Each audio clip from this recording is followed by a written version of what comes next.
Hello and welcome to the Q1 26 IDEX Corporation earnings call. All lines have been placed on mute to prevent any background noise. After the speaker's remarks, there will be a question and answer session. If you would like to ask a question during this time, just press star followed by the number 1 on your telephone keypad. And if you would like to withdraw your question, just press star 1 again. Thank you. Now I would like to turn the call over to Jim Giannakouros, Vice President of Investor Relations. Please go ahead, Jim. Good morning, everyone, and welcome to IDEX's first quarter 2026 earnings conference call. We released our first quarter financial results earlier this morning, and you can find both our press release and earnings call slide presentation in the investors section of our website, idexcorp.com. On the call with me today are Eric Ashleman, President and Chief Executive Officer of IDEX, and Sean Gillen, our Chief Financial Officer. Today's call will begin with Eric providing highlights of our first quarter results and an update on our business outlook and strategies. Then Sean will discuss additional financial details and our updated outlook for 2026. Following our prepared remarks, we will open the line for questions. But before we begin, please refer to slide 2 of our presentation, where we note that comments today will include forward-looking statements based on current expectations. Actual results could differ materially from these statements due to a number of risks and uncertainties, which are discussed in our press release and SEC filings. As IDEX provides non-GAAP financial information, we provided reconciliations between GAAP and non-GAAP measures in our press release and in the appendix of our presentation materials, which are available on our website. With that, I will turn the call over to Eric. Thanks, Jim. Good morning, everyone, and thank you for joining us today. Please turn to slide 3. IDEX delivered a strong first quarter and continue to see our growth strategies gain traction as we expand and integrate capabilities in targeted advantage markets powered by 80/20. I'd like to thank our teams around the world for their disciplined execution, agility, and focus as they help drive long-term value creation.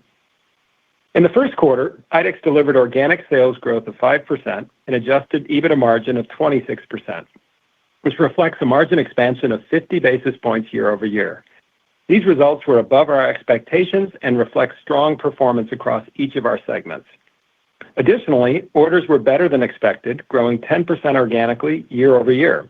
Strength was most pronounced in our Health and Science Technologies, or HST segment, where secular drivers continue to fuel growth across high-value applications in data center, semiconductor, and space and defense markets. The strong backlog build in HST improves our visibility to deliver continued solid growth for the balance of the year and into 2027. Finally, orders in our Fluid and Metering Technologies, or FMT segment, grew 9% organic year-over-year. This was driven by strong order activity in our water platform and our pumps businesses. In our general industrial business units, we are off to a good start to the year, and it's encouraging to see signs of improvement in these end markets. Taking our Q1 performance and backlog build into account, we are raising our full year 2026 financial outlook. Sean will get into greater detail later in the call. Before turning it over to Sean, I'd like to walk through a live example of IDEX's capabilities to drive long-term value as 80/20 drives growth, margins, and earnings. Please turn to slide 4. At the highest level, this starts with a very high-quality portfolio of market-leading applied technologies used in environments where performance is critical and failure is not an option.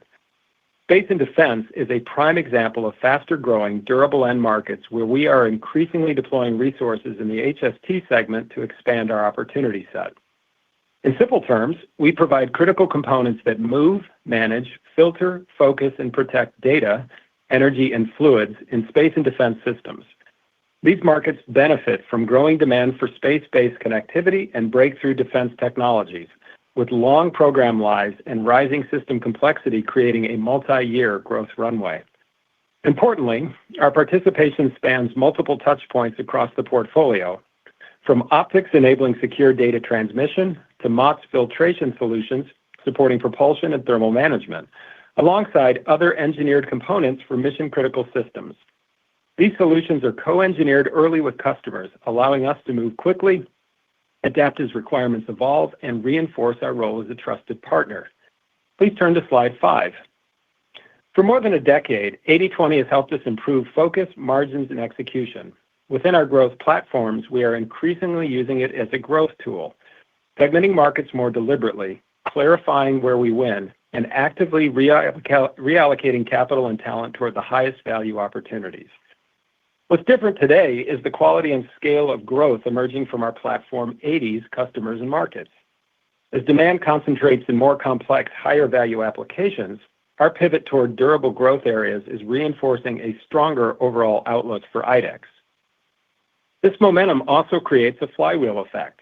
Strength in our advantage platforms allows us to further simplify, rationalize, and refine the portfolio, driving higher growth, stronger margins, and enhanced shareholder value over time. It might seem counterintuitive to some, but we grow fastest by focusing and doubling down on fewer customers over time as we help winning customers quickly grow share within advantage spaces. Our component orientation allows us full flexibility to move right or left into the other application arenas to apply 80/20 again, smoothing out the peaks and valleys of dynamic growth as we compound value.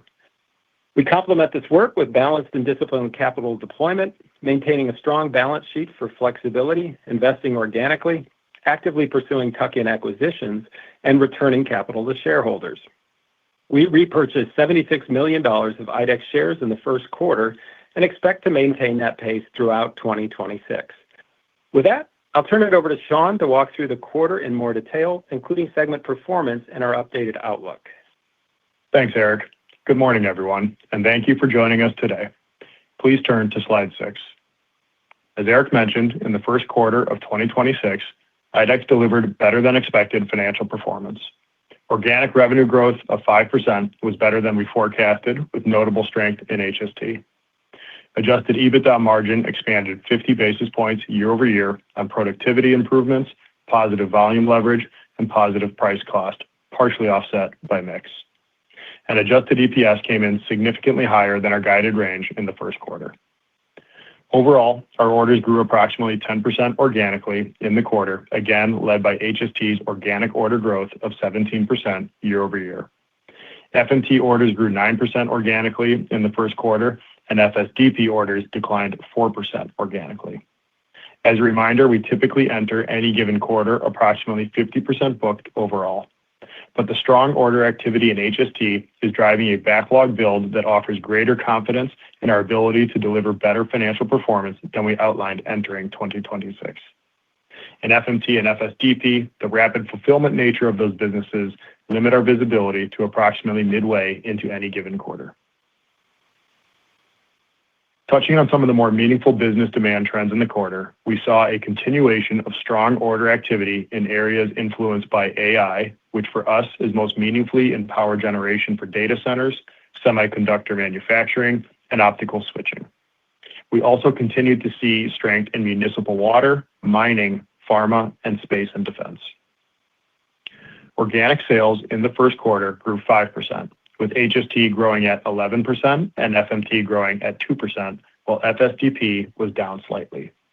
On a consolidated basis, organic sales growth was balanced between volume and price contribution. IDEX adjusted gross margin declined 40 basis points year-over-year to 44.9%, reflecting productivity gains and volume leverage being more than offset by mix. Adjusted EBITDA margin expanded 50 basis points versus last year, reflecting productivity gains, volume leverage, and cost discipline more than offsetting negative mix. The first quarter is our seasonally lowest cash flow period. Free cash flow of $86 million declined $5 million versus last year, driven mostly by higher working capital investment due to higher growth. We continue to expect free cash flow conversion of at least 100% on an annual basis. We ended the quarter with strong liquidity of approximately $1.1 billion. Finally, we spent $76 million to repurchase IDEX shares in the quarter, and we remain committed to that quarterly pace for 2026. Now quickly some color on our results by segment. I'm on slide 7. In HST, organic orders increased 17% and revenue grew 11% organically. Volumes increased in advantage markets, including semiconductor OE and consumables, data center applications, and space and defense. Notably, these exposures are, as Eric mentioned, in the areas we have pivoted the portfolio towards in the last few years and where our integrated growth strategies and platform building reside. Pharma was also an area of strength in the quarter.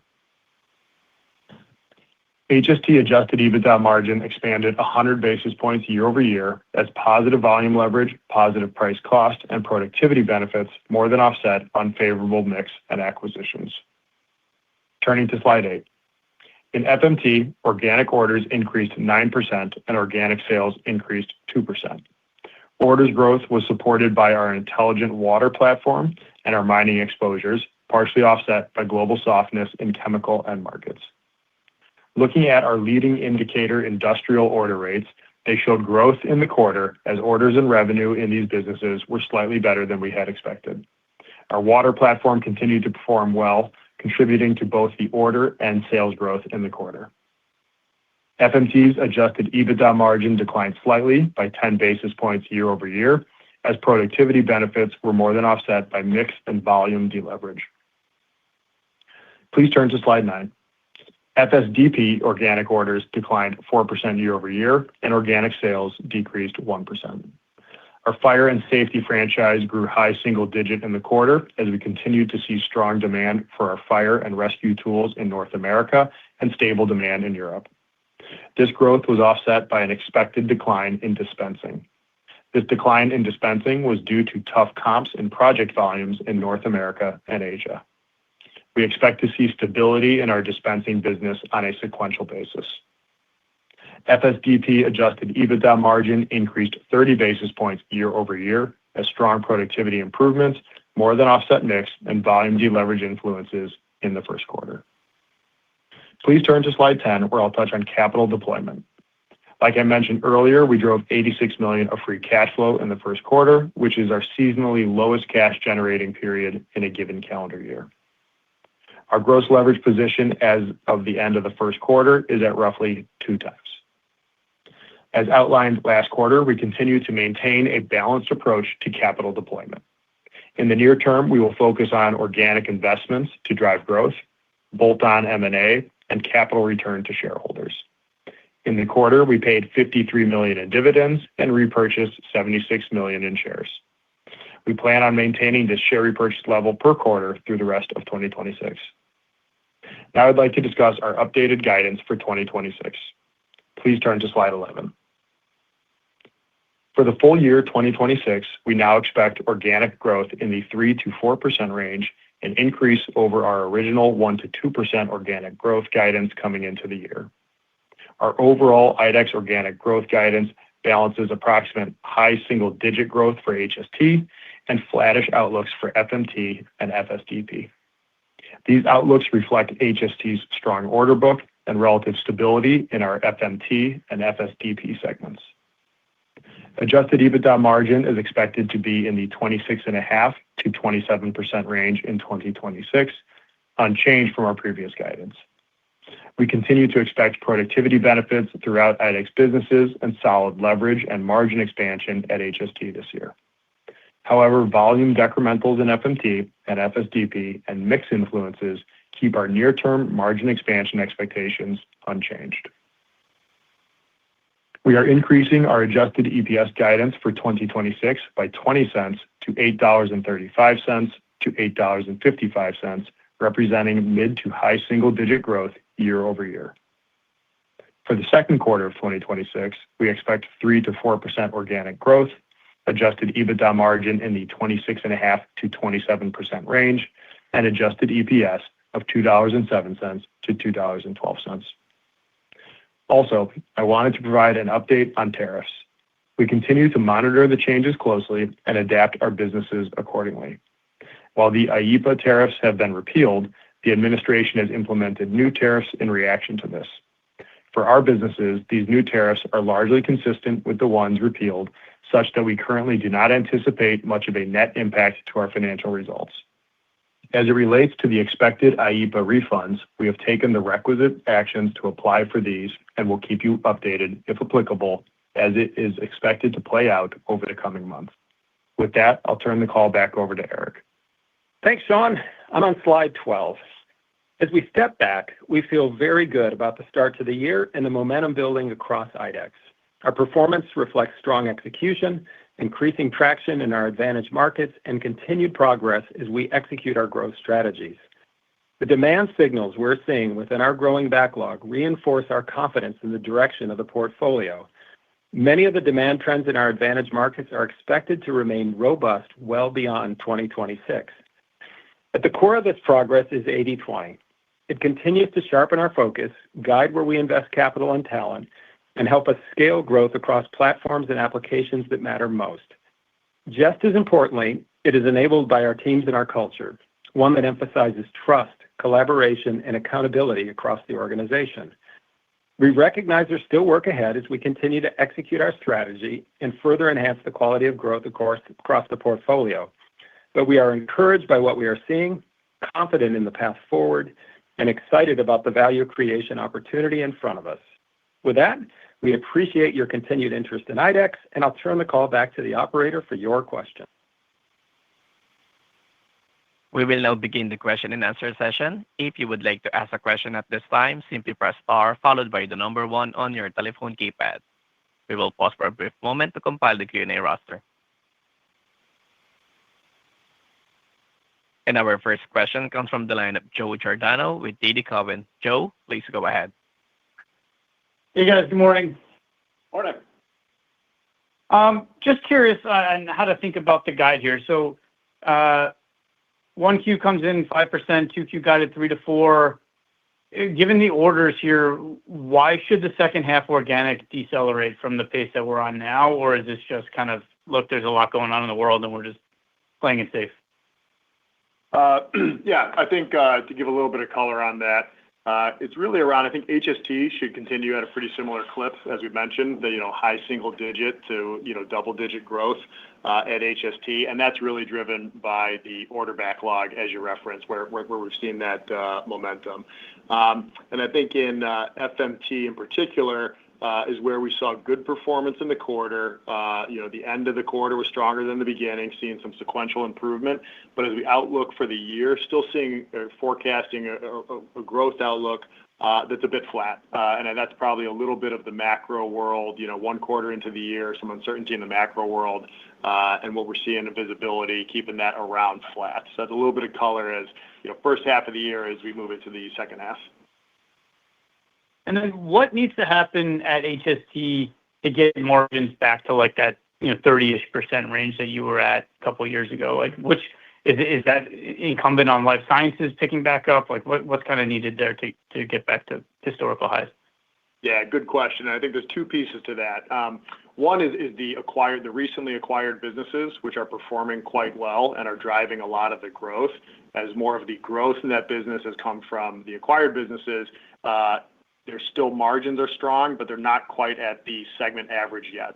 And what we'll take to get there is, as we talked in the last couple of quarters, some continued focus on 80/20 to drive margins higher in the acquired businesses. So as they get their margins up and the growth continues to come from them, that will have a mixed benefit. And then the other piece is, as you mentioned, life sciences, kind of flattish to slightly down in the quarter. And that's a nicely profitable business for us. So a little mix there, but would expect growth to return to that as we go forward as well. Awesome. Thanks, guys. I'll jump back in the queue. Your next question comes from the line of Matt Summerville with D.A. Davidson. Matt, please go ahead. Thanks. A couple questions. Just on one of the last points Sean made, can you give a bit more context as to why you expect to see what sounded like maybe some sustained inflection from here in the life sciences portion of HST? And then I have a follow-up. So I think, look, the life science business is about exactly where we thought it would be. The core fluidics and optical filters franchises that drive the bulk of the profits there are still growing low single digits. And honestly, the drivers on both sides remain the same. So pharma, really, really strong. And then the pressure points coming largely from both the China market for our end customers and then the funding, NIH funding, academic pressures that we've seen for a while now. I think for us in the first quarter, you remember about a year ago, this is just starting to play out. Now we're pretty deep into it. And I think most people are expecting that it'll remain at this pressure. And so we had a call here that coming into the year, we thought lease customers, some of our customers that depend on us, we're going to be a little guarded in some of the inventory positions of IDEX product. We saw that play out as we thought.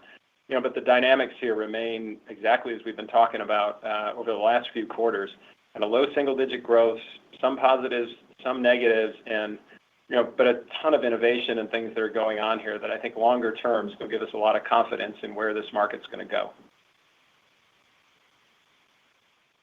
Can you also maybe highlight just how you saw incoming orders cadence through the first 3 months of the year, what you're seeing in April thus far across the businesses? And specifically, I'd be curious as to how the general industrial book-to-bill has been trending in both FMT and HST. Thank you. Yep.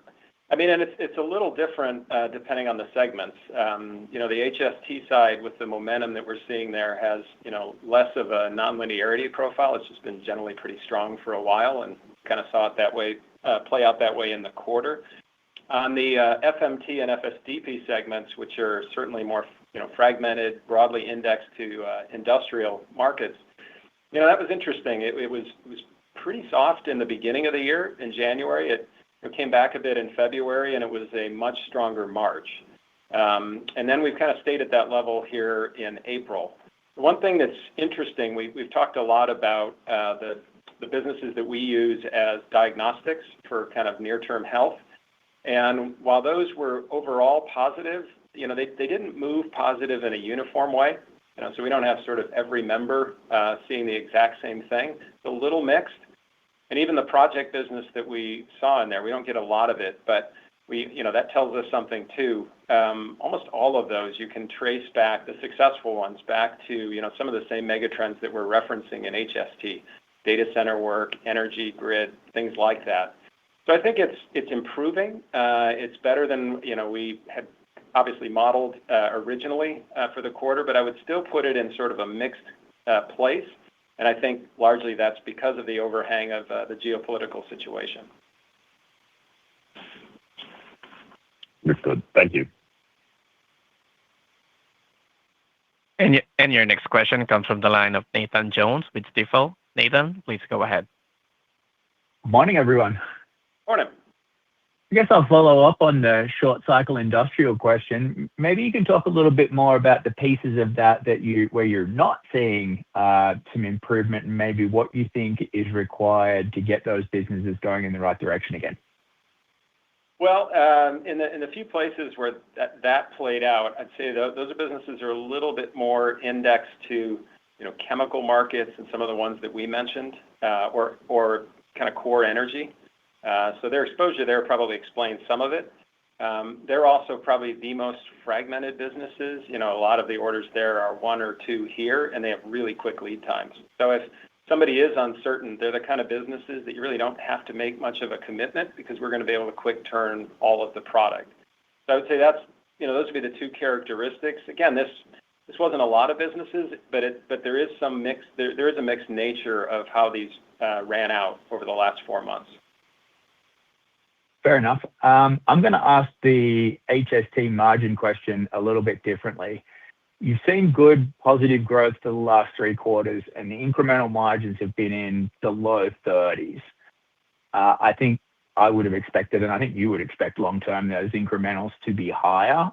Can you maybe just run through the pieces that are keeping those depressed? I know you talked a little bit about acquisitions. There's probably some drag on that. But maybe just some color on what's depressing those a little bit, what it takes to get back to kind of, maybe into the 40s on incremental margins, and when you think you'll be able to get those incrementals to move back to a more historically normal level. Thanks. Yeah. So, for the last quarter or 2 and in this quarter, the flow through in HST was about 33%. So in that low to mid 30%, as you referenced. As you think about kind of the guide for the year, we see that improving slightly, getting to kind of those mid 30%.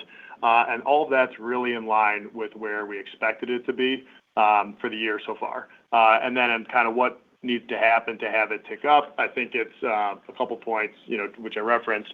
It's the acquired businesses which are below the segment EBITDA margins of kind of 26%-27%. As we take some 80/20 actions, what I mean by that is as we start to prune some pieces of the portfolio within those businesses that are drags on the margin within the acquired businesses and continue to grow the higher value add, higher margin parts of the acquired businesses. And I'm thinking Muon, Microlam, and Mott being some of the ones that have some room for improvement in overall margin. So that's kind of point one, as those acquired businesses, and as you mentioned, a lot of the growth you're seeing are coming from those businesses. So as they continue to provide more of the earnings power, getting their margin up will help increase the flow through towards that 40%. And then part two is life sciences, which is a nicely profitable business for us. As that grows, it has strong leverage and EBITDA flow through. Haven't seen that in the first quarter or two, but for all the reasons that Eric mentioned, you would expect that to improve as we move through this fiscal year. In terms of getting to 40%, as I mentioned for the year, the guide contemplates kind of mid-30 flow throughs. As I think as we get into next year and some of those 80/20 actions take hold and some improvement in some end markets, I think we'll get towards that 40%. Thanks for taking the questions. Your next question comes from the line of Deane Dray with RBC. Deane, please go ahead. Thank you. Good morning, everyone. Morning, Deane. Hey, you called out some strength in the water business and FMT. Just kind of give us a sense of where that demand is. How much of that is kind of the flow business versus projects, and what are your assumptions for the balance of the year? Yeah, now it remains a really strong part of the story. The municipal-facing side of that's kind of our core inspection and analytical software piece has been really good. We had some nice equipment sales in particular this particular quarter to back that up. So the hardware side was nice. Again, I remind people it's a really great business that's very, very focused around stormwater flows. So overflow conditions and remediating those are a big part of what they do. That remains really, really relevant as we see, given the nature of infrastructure and catastrophic weather events. So it's just really well positioned. The part that's giving it an added boost this year is we do have a component of that platform that is focused on high purity water, largely for semicon applications. That has actually been headwind for that group in the last year or so. It's flipped over. It's now positive and growing as well. So we've had kind of both of those firing. That accounts for the high single-digit growth that we posted, and we continue that to sustain. Great. And just as a follow-up, I wanted to ask about M&A activity in your sector, but that was done away. And just what the implications are, what the thoughts might be. So first, we've seen some deals in the stormwater space, combined sewer overflow. I mean, I think that's just a validation of how much a focus this is. Where do you see growth rates for you all in terms of, is it M&A? Is it organic? That's a question. And then the second one, there was a really interesting transaction in fire and security recently, which I think is a validation of your commitment to this business. So just, two different sectors, interesting M&A away. What are the implications for IDEX? Yeah, well, certainly, I mean, you're pinging on two spots where we play, and, we do very, very good work with, in both cases, very critical technologies applied to get jobs done that are highly valued. So I think, both from small deals to large deals in the spaces that you referenced here, you're seeing appreciation, for work of that nature and quality. And so I think it's a continued testament to kind of where we are, where we're positioned, and the way that we see those businesses as well. As things play out and people and businesses change hands, I mean, we always kind of look at that and just see if that has a competitive impact on the market. And we're very, very close to those worlds and customers, and we'd respond accordingly in any way we had to. But I think bottom line here is I take it as a testament to the quality of the work that we do. Real helpful. Thank you. Your next question comes from the line of Bryan Blair with Oppenheimer. Bryan, please go ahead. Thank you. Morning, guys. Nice start to the year. Thank you. I was hoping you could offer a little more color on HST visibility. Starting with backlog expansion, I think last quarter you had cited around $100 million in year-on-year build. Where does that fit now? And given the investment trends and project orientation of some of HST's advantage markets, how are you thinking about underlying demand support through the back half and into 2027? Eric, you had alluded to solid runway in your prepared remarks. Yeah. Just curious if you can offer any additional detail. Yeah. Well, as you saw, we drove a nice backlog number again, increase for HST this quarter.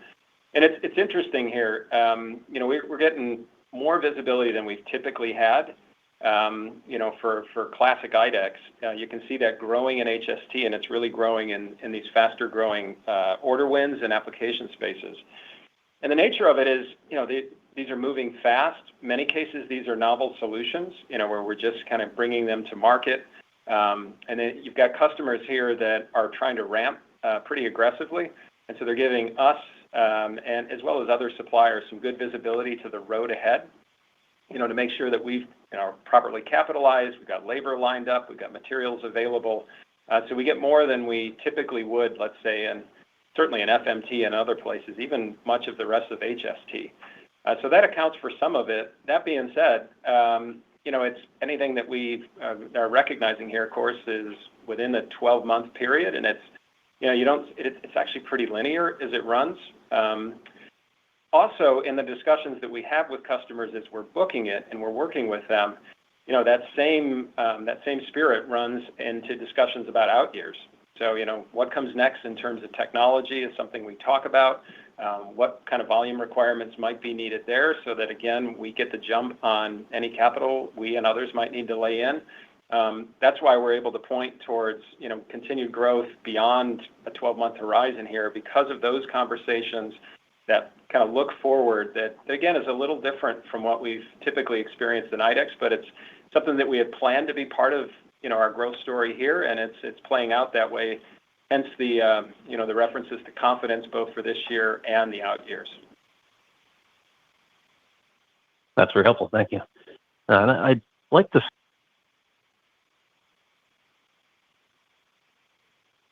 Sorry for that. Let me go next to Mike Halloran with Baird. Mike, please go ahead. Hey, everybody. How you doing? Hi, Mike. I'm going to tell you that I had some user error. I might have hung up on you right when Dean was asking his first question, and I came back on. So I apologize ahead of time if I ask anything that's redundant here. So could you help me a little bit with the sequential dynamics you're assuming for the remainder of the year? Obviously, the orders are really good. As we sit here today, the short cycle piece seems like it's going the right direction, all else equal with a couple of end market headwinds. Eric, maybe simply, do you feel like we're at an inflection point or close enough to an inflection point to be comfortable with the trajectory on those short cycle pieces yet? Obviously, you just talked about the higher growth areas, the investment areas, you feel good there. But maybe more just on the short cycle dynamics, trajectory as you work through the year and how you're thinking about sequentials. Yeah, we did talk about this a little earlier, but I think it's worth restating. We definitely saw a cadence of improvement across really the 4 months of the year. Kind of weak in January, a little better in February, pretty strong March, and then it sort of held at that level in April. I mean, I actually think that's a testament to the resilience of these markets in the face of some pretty concerning or uncertain headlines geopolitically. I did reference, though, as we have these diagnostic businesses that give us some insight into strength of inflection, and that usually comes about when they're all moving in the exact same way. That's the one piece that I pointed to and said, we've got a few that are not moving in the same direction. They're okay, they're stable, but they're not jumping yet. So I think, and that matches the conversations we're having. You still see an awful lot of references to what might play out in terms of energy pricing, material availability, all the usual suspects when something like this is going on. in the world around us. So I think we're better. I believe it is an indicator of how strong maybe that industrial world wants to run here. But I would also say pretty reasonably guarded because of some of the things that are out there. So the way that we have it modeled, we kind of have it probably appropriately conservatively modeled as flattish running out, kind of not too far from our original assumption. But I think that's the right call based on what we're seeing and what we're hearing. So is it fair to say then that the delta in the guidance here, obviously the uptick is partially the first quarter strength, but it's more tied to the internal growth initiatives, the investments you've made internal and with some of the M&A than it is any real change in the cyclical dynamics? That's absolutely true. Okay, thank you for that. And then just quickly, just thoughts on buybacks versus the M&A side of things, and how you're thinking about the pipeline on acquisitions as it sits here today. Yeah, the pipeline on M&A continues to be active and continues to be kind of focused in that bolt-on type size of deal. We have sufficient capacity to take that on while continuing to maintain the current buyback levels. We did $76 million in the quarter, mentioned that we'd expect that cadence to continue for each of the quarters through this year. And at those levels, we still have more than enough capacity to execute on bolt-on M&A as it comes into focus. So I'd say kind of no change from a capital allocation, specifically as it relates to repurchase, and then still focused on M&A with a pipeline that's active and focused on that bolt-on world. And then I would just add that the cultivation for those tuck-ins, I mean, it continues to improve. So the more traction we get on our initiatives, largely almost all of which involve some integration of units. People see that, they recognize that, and increasingly want to be a part of it. Thanks, guys. Our next question comes from the line of Bryan Blair with Oppenheimer to continue his follow-up questions. Bryan, please go ahead. Thanks, guys. I actually cut out a bit. I appreciate you letting me ask a follow-up. I'm not sure if this was just addressed, so apologies if it was the case. I wanted to circle back to FMT trends and just the disconnect between order rates being kind of high single-digit range over the last 4 quarters relative to sales being 1%, give or take, on average. Sounds like trends are generally positive, and there is that disconnect between order and revenue recognition. Just trying to get a sense of how much conservatism you're baking in versus something else that would drive a continued delta on that front. Yeah, good question. I think that's where, looking at a quarter or two in FMT can be a little bit misleading because a lot of that order activity is consumed within the quarter. If you look over a longer, call it, kind of 4-quarter period, you normalize for some of those movements, that'll help. But, in the order activity that we saw in the quarter, which was strong at 9% organic, water really led the way on that performance, and we would expect that performance to continue as we have them pegged in kind of that high single-digit growth. And we saw some notable bright spots in our mining end markets in the quarter, as well as in just the overall pumps market. Some of that was a little bit of demand coming in Q1 that we might have expected in Q2, so that probably led to the order growth being at 9% in excess of the sales growth and in excess of what we expect for the balance of the year. But I do think, as you mentioned, there's a touch of conservatism as you think about the guide on flattish growth in FMT. Eric's touched on it. I mentioned it earlier in the call. But there's a piece of that as well, given that we're just 1 quarter in, the world's kind of uncertain. While the trend seems to be pointing in the right direction, not extrapolating that for the balance of the year. Okay, all makes sense. Appreciate the color. Yep. Our next question comes from the line of Andrew Buscaglia with BNP Paribas. Andrew, please go ahead.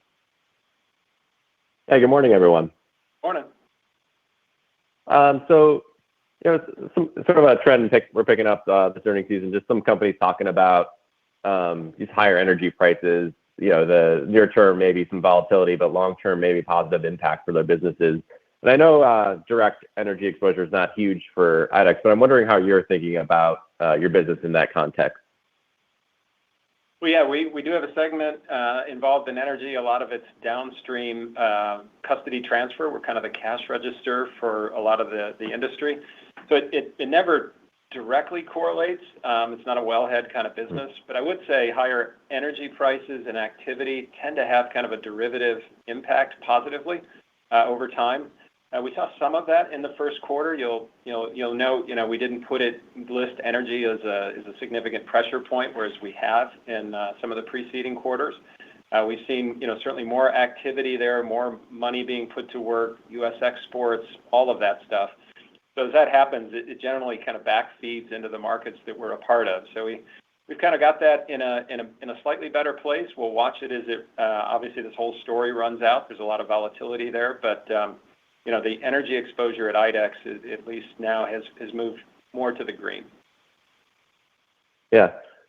Okay, that's interesting. And then, Eric, the last couple of quarters, the execution's been strong. And you're talking about, 80/20 and the growth investments you're making. But is there any other subtle changes to the 80/20 process that's been going on under the hood? Are you doing anything differently in terms of that process that's driving these better margins? Yeah. Well, I think that the two extensions of the playbook, which we've had in place a long time here, really it's in the areas where we're growing and acquiring businesses. We're integrating some of the units together into these growth platforms in the way that are a little different from kind of classic IDEX. And so when you do that, it does add another dimension. It's kind of taking a 2-axis story and makes it 3-axis. And so you have to be cognizant of how you define 80s and 20s, how you allocate resources, sometimes crossing business units. So we're doing a lot of work this year to kind of write that code, codify it, and train it in those areas because, as I referenced in my opening comments, what's exciting about it is the scale of opportunity here also grows. And so you're seeing some of that come onto the board here. I had a graph in the slide deck that showed sort of this, the difference between a customer set that's declining as we focus on the winners and then sales and margins, ramping on the back side of that. That's that code book at work, that extension. So very, very exciting piece of it, very much pivoted towards growth. And then, of course, you get almost one-for-one margin support as we grow the company. So that's a great question, and that's sort of the new chapters that are being written right now. Yeah, interesting. Thanks, Eric. Your next question comes from the line of Dan DeCicco with BMO Capital Markets. Dan, please go ahead. Great. Thank you for taking my question. Just slide 4, space and defense. Were a lot of these products already in place, or have you kind of tweaked and tailored some of these solutions and platforms to better align to these markets? And then is there any more opportunity here down the road? Well, this whole industry, particularly on the space side, is developing really, really fast. There's almost always something new there. But we're actually leveraging kind of an early incumbency position. We long ago studied this market, kind of helped, frankly, I'd argue we helped it develop. And as we've done that, that's given us presence in the rooms with, the people that matter to help solve problems along the way. So you have an incumbent position that was very thoughtfully deployed, and then that access point allowed us to see where things needed to go from there. And then our innovation stream is actually enabling it. So I'd argue you have some of all of that. And then just, as a space, there's a reason we highlight it here. I think it's tremendous in terms of growth potential, both in terms of depth of applications as well as the number of people that are starting to play here. So just couldn't be more excited about it. Absolutely. Great. Thanks. And then just maybe if you could just touch quickly on your overall exposure in just power generation and then more specifically around fuel cell power support. Thanks. Yeah, well, we mentioned in our data center applications in the pneumatic space, we've long talked about, that's some of the work that we do there. It's behind the meter power gen, to power data centers essentially with standby power. And we do a very, very critical job there of thermal management within those applications. And so, yeah, that is an area that we've capitalized on, we've helped support, and are excited about for the future. Great. Thank you. Your next question comes from the line of Vlad Bystricky with Citigroup. Vlad, please go ahead. Hey, good morning, guys. Thanks for taking my question. Morning, Vlad.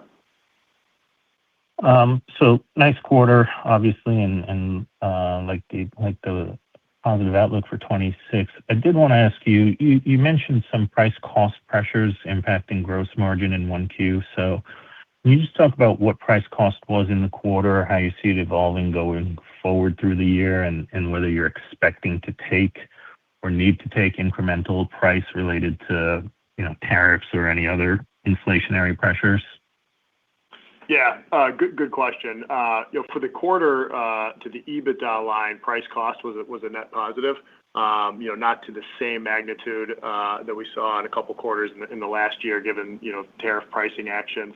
But positive to the quarter. Would expect that to continue, kind of be net even, a little bit positive. We're not contemplating any second round price actions in the guide as it stands today, based on what's happening in the world. If it continues and we need to do those things, those are, of course, actions that we'll continue to do. I think the tariff example is a good one, in that it shows that the businesses within IDEX have the ability to move price in accordance with what they're seeing in cost.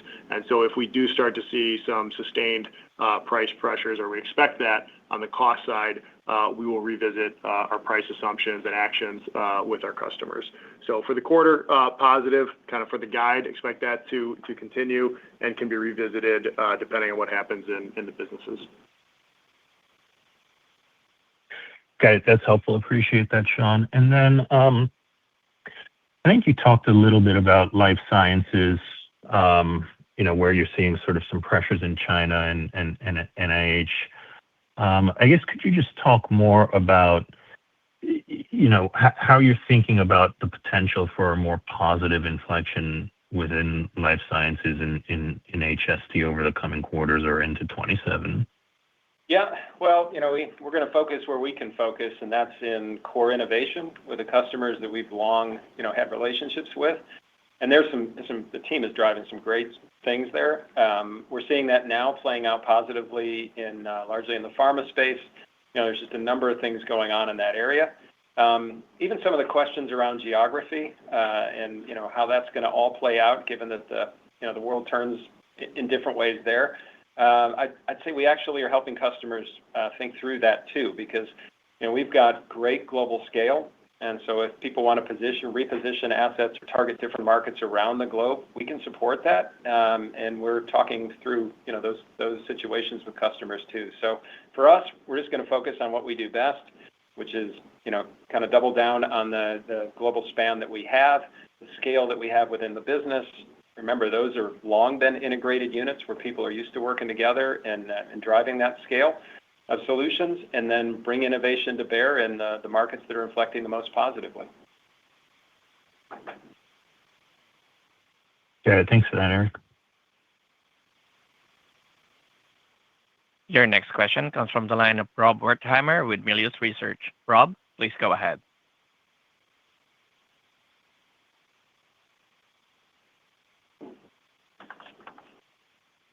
Rob, your line is now open.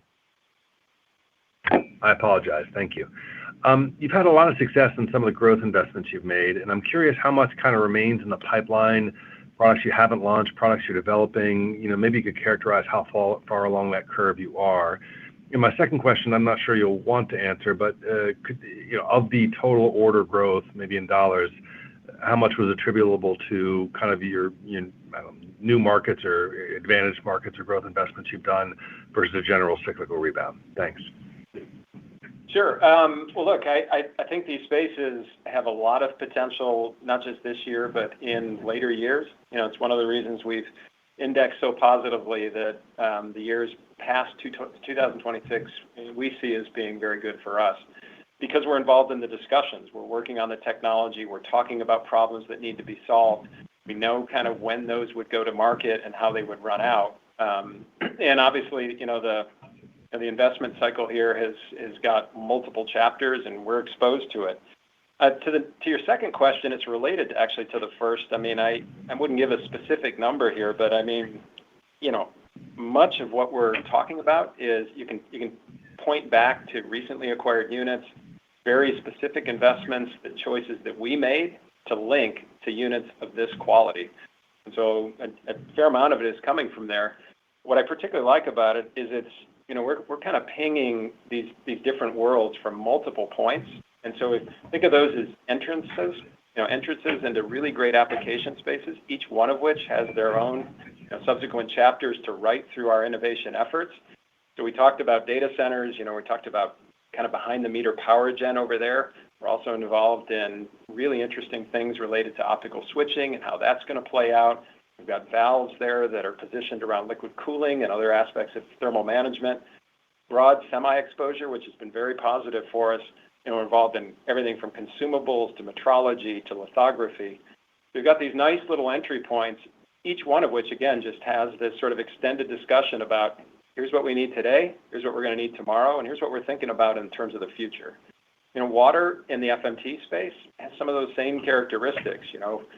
We're providing data and data sets to people that are now starting to think about how that could be commingled with their own AI applications. So really, really like how the investments that we have made link to advantage spaces and then have this nice runway potential. Thank you. Your next question comes from the line of Robert Jamieson with Vertical Research Partners. Robert, please go ahead. Good morning. Thanks for taking my questions. Just a quick one on CapEx and just the step up that we're seeing this year. I know no change in guidance, but is this more related to capacity or automation investment? And is that more specific to like the HST segment? Just trying to think about like where that bulk of the incremental investments being directed towards. Good question. And as you mentioned, we have guided and no change to the guide on that front. An increase in CapEx for the year, and it's really supporting all the growth that you're seeing. So it is overweight towards HST. There's the nature of the business. There's no one or two really big ticket items in terms of CapEx that we need to drive the growth.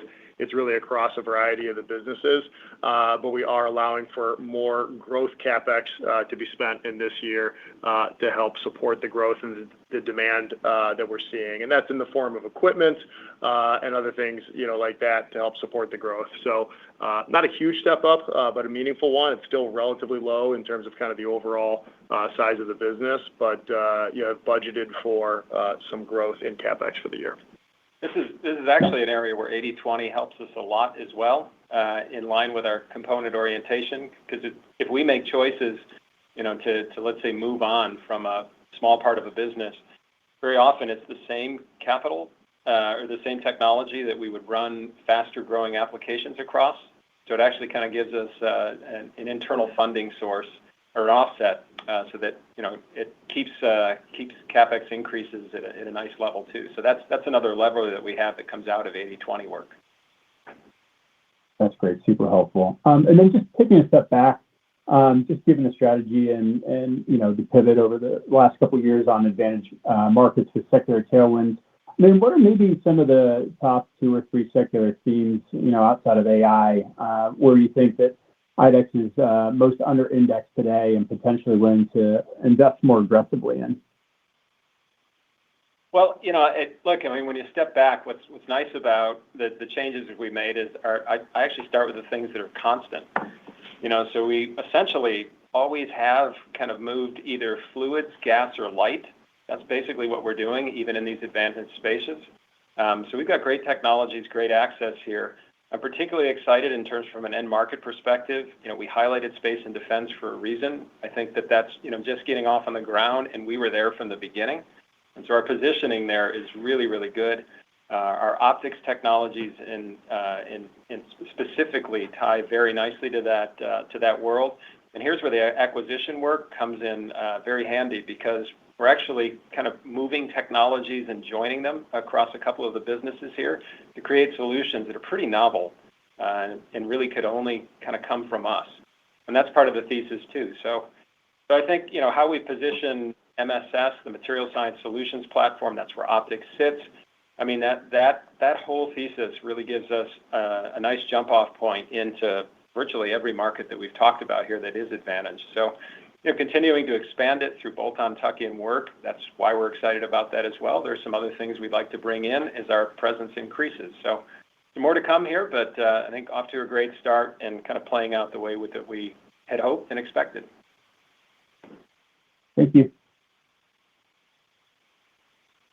Your next question comes from the line of Brett Linzey with Mizuho. Brett, please go ahead.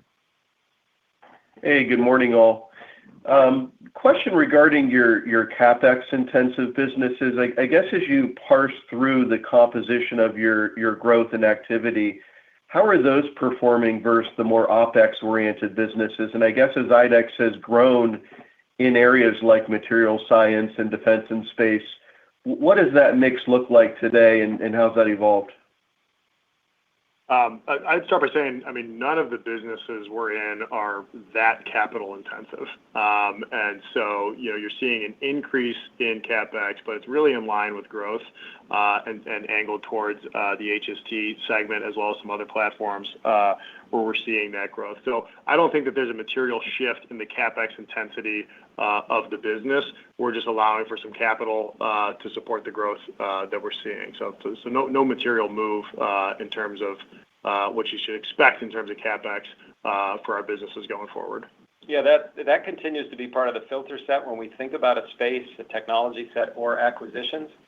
We're looking for kind of max innovation at relatively low capitalization requirements. There's not just from the economics of it, but that gives us the agility, the optionality of moving the technology fast. So it's all kind of part of the filter for us. It's simply rising here because, frankly, the growth rates are rising. And then just shifting over to fire and safety, so encouraging to see the strong demand in North America. You noted the relative stability in Europe and Asia. The stable Europe comment, I think, is maybe a change in trend. Perhaps just some color there. Are the local spending priorities maybe firming up and shifting a little bit to the upside here? Yeah, I think on the fire and safety European front, I recall it was late in the summer last year. We had that turned down kind of unexpectedly.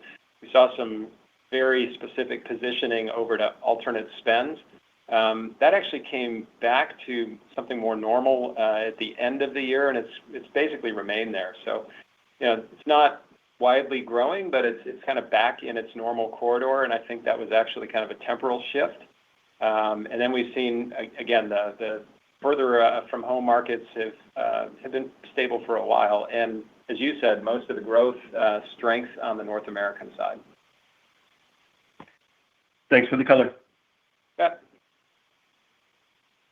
And our final question comes from the line of Joe Giordano with TD Cowen. Joe, please go ahead.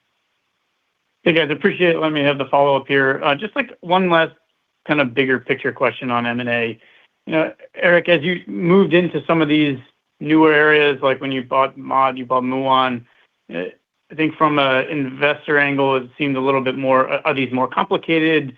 Is this away from core a little bit more?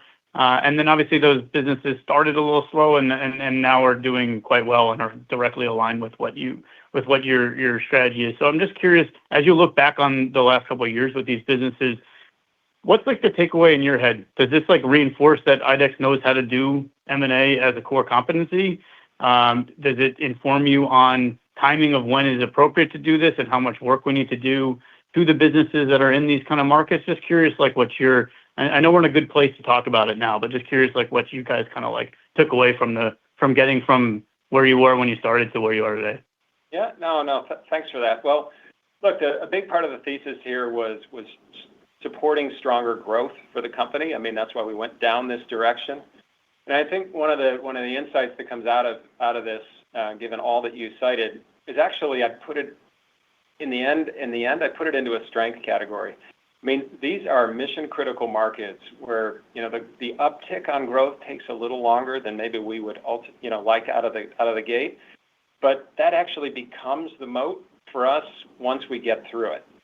So that defensibility of people that are super risk averse, got to make sure everything's going to work right, make sure that we're a trusted partner. All those things have always been true at IDEX. They're probably even more true in these kind of critical markets. So that delayed some things out of the gate in terms of take up and adoption. And it was, let's remember, a pretty crazy world at the same time. But what we're seeing now is the backside of that. And so the same characteristics I actually think are massively in our favor, because that's the deep moat that now surrounds us. We're in the room, we're having the discussion, we're at the table to say, hey, what comes next? Then what can we do? Then what can we do? And now we have more pieces and parts to play with. We're not a single business in there. We're actually a couple of units to 3. We've got more people in the room. We've got more depth. And, we've gained that trusted partner status. So I think that's the insight. And I think it's a net positive as we sit here today. Great color. Thank you. That concludes our question and answer session. I will now turn the call back over to Eric Ashleman for any closing remarks. Eric? Yeah, well, thanks everyone for your interest and support of IDEX. I'd say to sum up here, we're very pleased with the strong start to the year. HST in particular continues to build strong sequential momentum within its target advantage growth markets. As we said during the call, perhaps most encouraging for us is the fact that many of their wins have long multi-year tails that point to really nice growth over time. With FMT and FSDP, we saw some encouraging positive signs of early inflection, but we still most likely need to clear the uncertainty of geopolitical stuff to move materially to the next level of support. Our businesses there are really well positioned to capitalize on that strength as it plays out from here. So I think bottom line, our growth strategies supported by our growth platforms, expanded through thoughtful M&A and operational integration, are powering IDEX towards a really bright and successful future, and we look forward to updating you as we go along the way. Thanks so much. That concludes today's call. You may now disconnect.